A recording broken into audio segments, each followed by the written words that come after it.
Naşıl koy tuyunup kaldı buyursa. Naşıl Kaçkar'dan.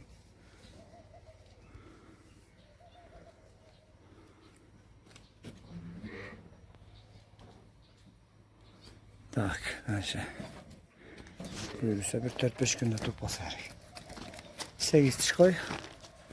Ne oldu? 4 diş koy. 4 dişten 6 diş götürdü. Ardındağı 8 diş koy. Araşan düştü.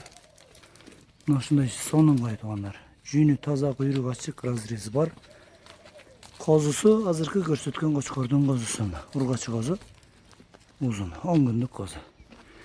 Ondan keyin bul koydu ayttık. Boğuz koy. Артында тұрған қойда 4 тіштен 6 тішке өтті.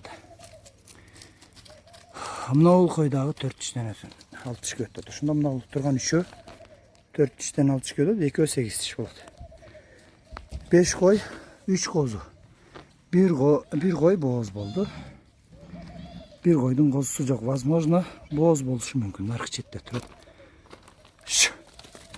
Құйрығын көрсетейін.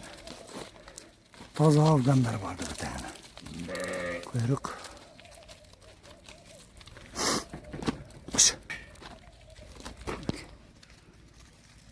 Razrez var açık kuyruktan.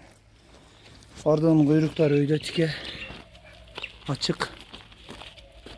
Onun kudağı razrezi var. Kış. Onun kudağı biraz daha razrezleri var.